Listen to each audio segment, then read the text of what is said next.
Sosochii Itoophiyaan oomishtuu erga eegalamee damee industirii xiyyeeffannaa akka argatu taasiseera.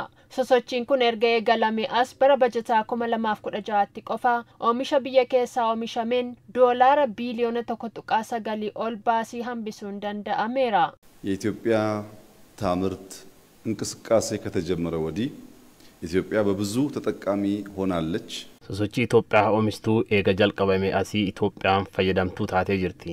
Bara 2016 qofaa oomisha alaa galuu biyya keessatti oomishuun baasii oomisha alaa galchuu fi ba'u doolaara biliyoona 1.9 hambisuun danda'ameera.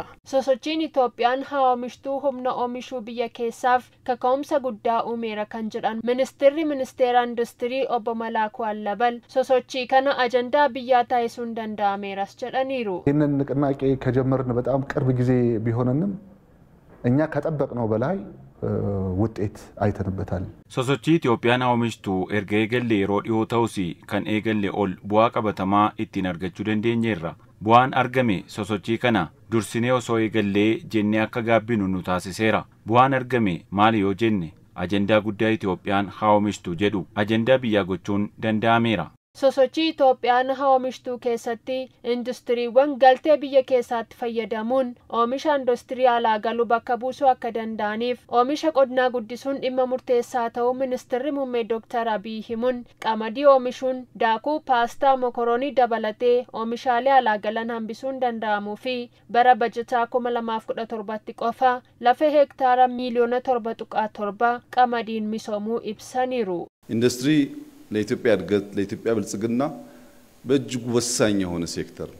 Industiriin guddinaa fi badhaadhina Itoophiyaa fi damee murteessaa haala qabatamaa amma jiruun GDP harka 1.3 ka'uusu damee industiriiti. Industirii babal'isuu fi galtee murteessaa.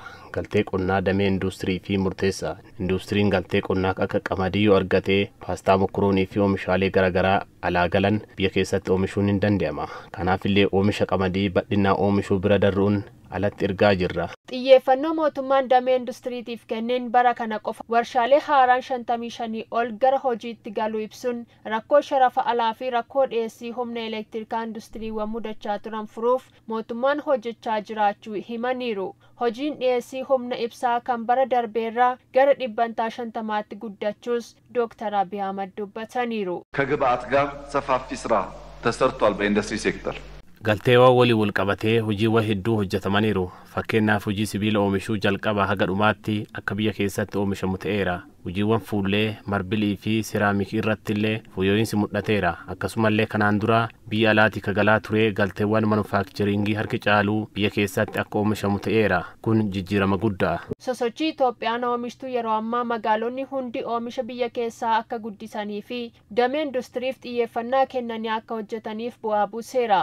Bulchiinsi magaalaa Finfinnee gama kanaan guddinaa fi babal'ina damee industirii gara 26,200 olitti guddisuuf hojjechaa jirti. Oomishni biyya keessaa yeroo guddatu gara alaatti erguun galii argamsiisuunis xiyyeeffannaa hojii sosochii Itoophiyaan oomishtuuti. ተኪ ምርቶችን በማምረት የውጭ ምንዛሬ ገቢን ማሳደግም አንዱ በስትራቴጂክ እቅድ የተያዘ ነው።